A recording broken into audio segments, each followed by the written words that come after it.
ओम साईराम साई श्रद्धा YouTube channel आपण समस्त को पुणी थे बहुत बहुत स्वागत।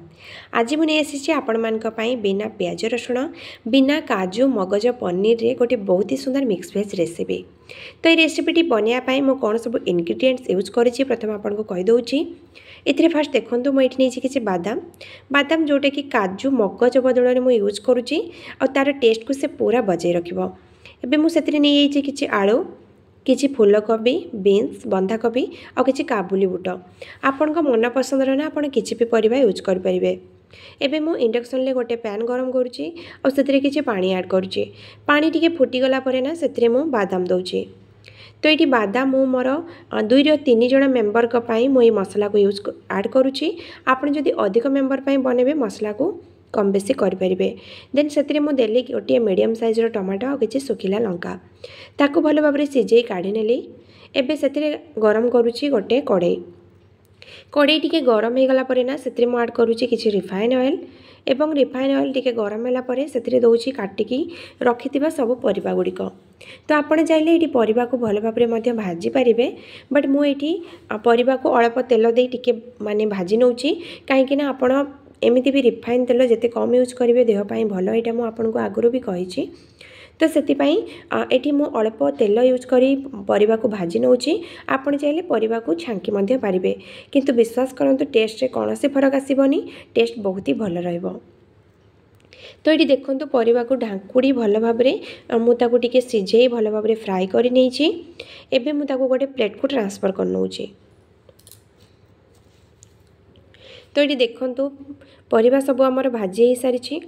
एबे मु जो मसला को सीझे रखी माने बादाम सुखिला लंका और टमाटो से ठंडा हो साराणी।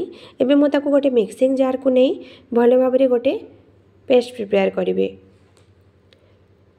तो ये देखो बादाम सीझे देले ना बादाम रे जो कंचा अंशटा न थाए आ तरकारी बहुत ही स्वाद लगी थाए। देन एबे मु सेतिरे ऐड करूची 1/2 टेबल स्पून भलिया जीरा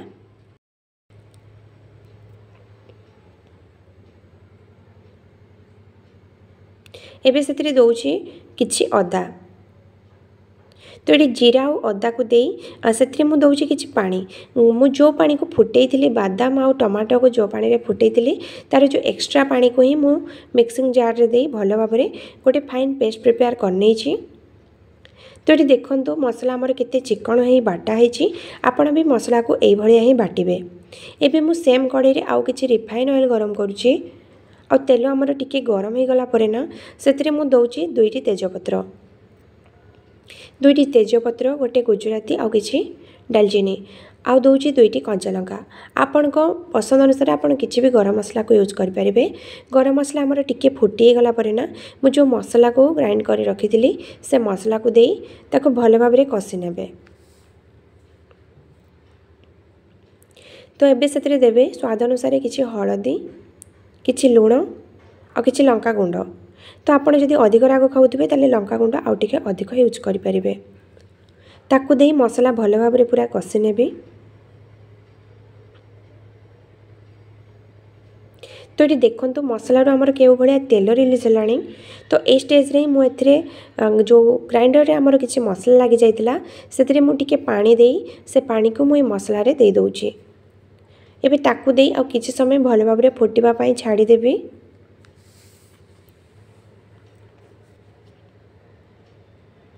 तो ये देखो मसला आमर फुटिला बेले ना मुझे दौची 1/2 टीस्पून चीनी देले ना मिक्स वेज तरकारी बहुत ही स्वाद लगे और टिके मधुरियापण आसो तो खाइबा को बहुत स्वाद लगे। तो ये चीनी टिके निश्चित भाव में देबे। चीनी नदेले तार स्वाद किछि भी आपण जानि परिबेनी। देन एबे से जो पानी किछि एक्स्ट्रा आमर रही जाइतिला सिझेइथिबा पानी तो से बादाम टमाटर सिझा पानी को मु दे दउची।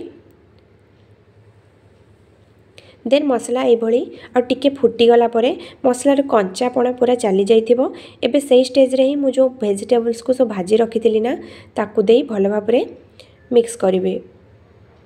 तो एबे देखो जो काबुली बुट से काबुली बुट को मु राति ही बतुरे नहीं एबे ताकू 3 ରୁ 4टी सीटी लगे भल भाव सीझे नहीं एबे ताकू मध्य एथिरे दे दउची। तो काबुली बुट देले ना मिक्स वेज रो स्वाद आहुरी बढ़ी जीवो कहीं ये आम एमती भी पनीर यूज करूँ। तो काबुली बुट देले तरकारी खाया को बहुत बढ़िया लगे। तो काबुली बुट दे ताको एई भली भल भाव में कषि नेबी देन आउ टिके पानी दे ताको फुटिया पई छाड़ी देबे। आपण चाहिए ना एथिरे किसी भी मसला यूज करेंगे बट जेहेतु मसलार प्रायतः प्याज रसुण कॉम्बिनेशन बहुत मसलार थाए से मु मसला ऐड करनी हेले आपण निश्चित भाव में मेथी पत्र धनिया पत्र ये सब देबे। मो पाखे आवेलेबल नथिला बोली मु देई नथली तो ताकू दे भल भाव में आपण ताकू किछि समय ये फुटे नेबे। तो ये देखो मिक्स वेज रेसिपी ऑलमोस्ट आमर रेडी हो सारा आप पानी जो माने पानी जो कंसिस्टेंसीटा आप एतिकी रखिए जोटा कि आप रुटी पूरी परोटा भात सबुरे खाइबा को बहुत भल लगे। तो ये देखो मिक्स वेज रेसिपीटी आमर संपूर्ण रेडी हो सारी आउ यार लुक जी सुंदर आसी ना खायापी बहुत ही स्वाद लगुला। तो आपण मैंने निश्चित ताकू थरे ट्राए करेंगे आ केमी लगे मत कमेंट बॉक्स रे जनइबे। मु तो आगु रुटी सहित खाई एंजॉय करूली आ विश्वास करंतु तरकारी बहुत स्वाद बनूला। आपण मैंने ना सब बिना प्याज रसुण रे कौन बनइबा बोली आमे कन्फ्यूजन ले पड़ जाऊ कहीं बिना प्याज रसुण रेसिपी परिवार लोकन को हुए तो बहुत कम पसंद आसी थाए। हजबैंड छुआ मान कौन बनइबा एटा ही हमको चिंता लगी थाए किंतु आपण बार व्रत ओषा दिन ना यही रेसिपी को बनई देबे पिलाटू बुढ़ा समस्त खाइबा को बहुत भल लगे। तो आपन को यदि रेसिपीटी भल लगी थाए निश्चित भाव में चैनल को लाइक शेयर और चैनल नुआ थिले सब्सक्राइब करदेबे। रहुची धन्यवाद।